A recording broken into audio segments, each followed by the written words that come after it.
Hello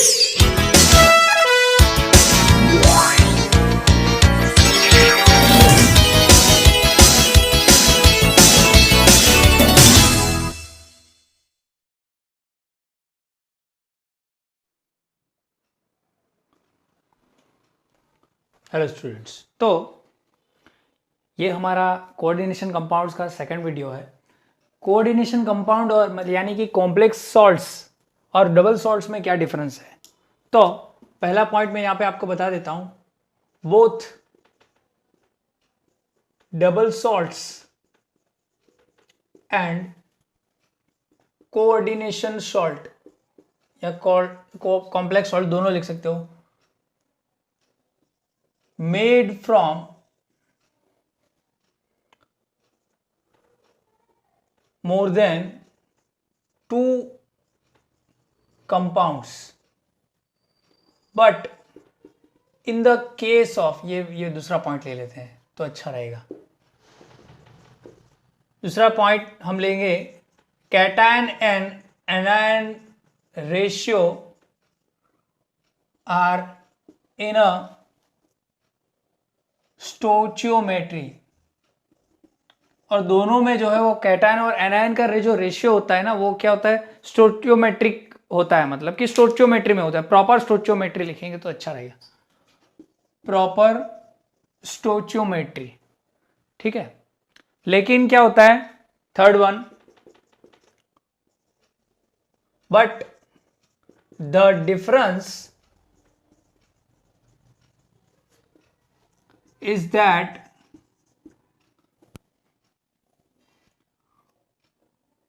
double salts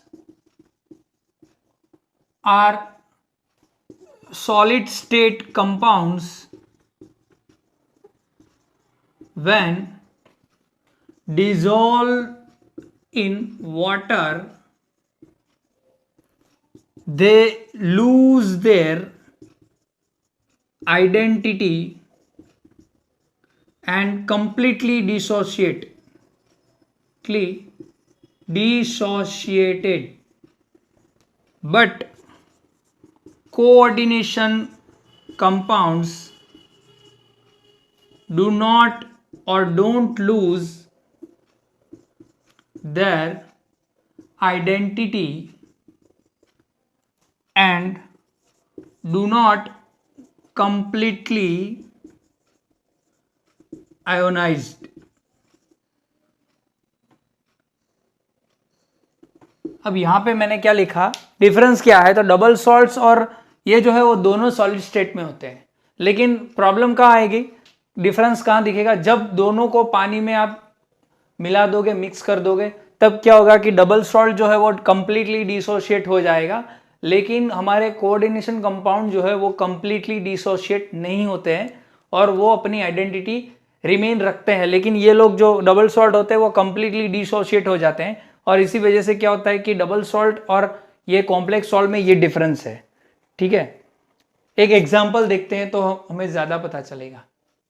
यहां पे मैंने दो डबल सॉल्ट्स लिखे हुए हैं एग्जांपल के तौर पे, ठीक है। ये दो, एक कार्नेलाइट है और एक मोल सॉल्ट है। इसमें से मान लो कि हम KCl MgCl2 6H2O की रिएक्शन वाटर के साथ, मतलब कि एक्वेस सॉल्यूशन में करवा दे वाटर के साथ यहाँ पे, ठीक है। तो क्या हो जाएगा, K+ अलग हो जाएगा यहाँ पे, फिर 3Cl- अलग हो जाएगा, Mg2+ अलग हो जाएगा, फिर 6H2O अलग हो जाएगा, ठीक है। ये कंप्लीटली डिसोशिएट हो जाएंगे ये डबल सॉल्ट।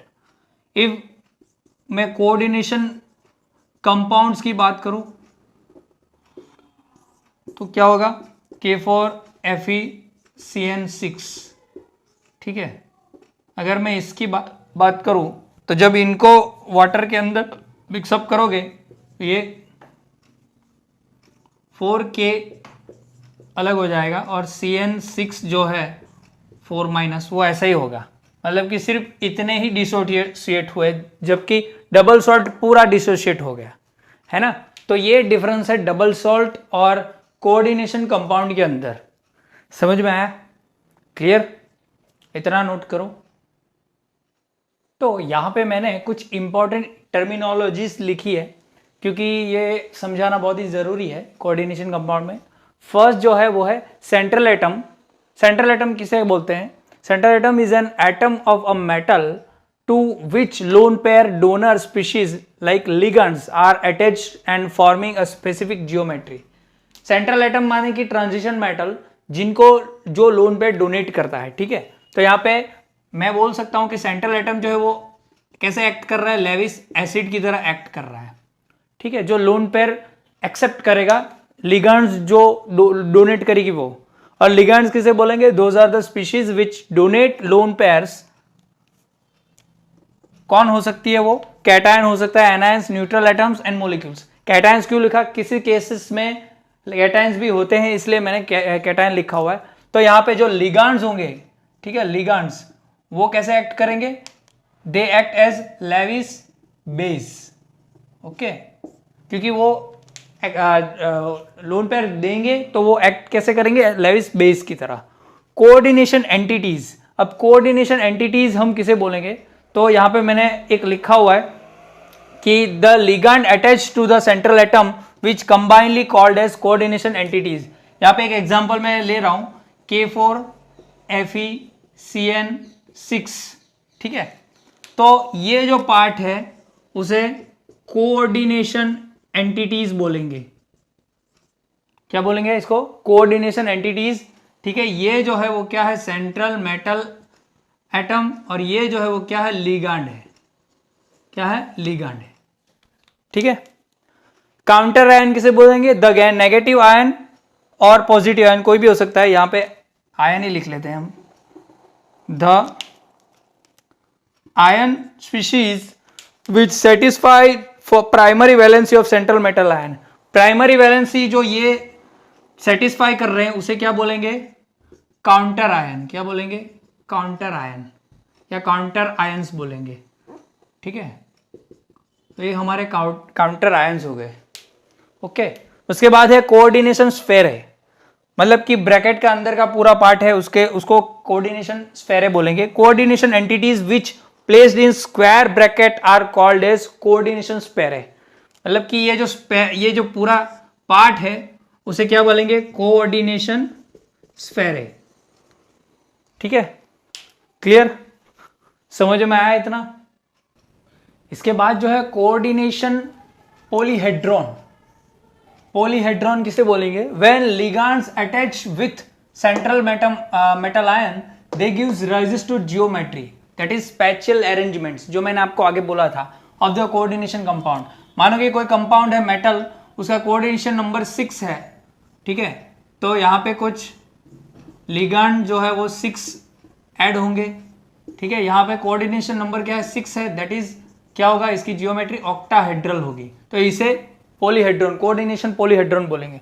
या फिर कोऑर्डिनेशन नंबर 4 होगा तो वो या तो फिर टेट्राहेड्रल या फिर स्क्वायर प्लानर होगा। क्या होगा? टेट्राहेड्रल या फिर स्क्वायर प्लानर। समझ में आ रहा है? Okay, clear? मतलब कि ये जो जियोमेट्री है उसे ही क्या बोलेंगे? पॉलीहेड्रॉन बोलेंगे, कोऑर्डिनेशन पॉलीहेड्रॉन। समझ में आया? Okay, clear? तो ये कुछ टर्मिनोलॉजीज थी जो मैंने आपको यहाँ पे बता दी, और डिफरेंस बता दिया आपको डबल सॉल्ट और कॉम्प्लेक्स आयंस का, कॉम्प्लेक्स कंपाउंड्स का।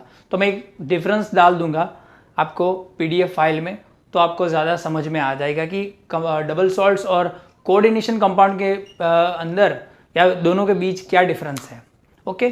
तो यह वीडियो में टर्मिनोलॉजीज की सिर्फ यही की मतलब कि टर्मिनोलॉजीज के लिए वीडियो बनाई थी मैंने, तो यहाँ पे ये कंप्लीट होती है। आगे का टॉपिक हम आगे देखेंगे।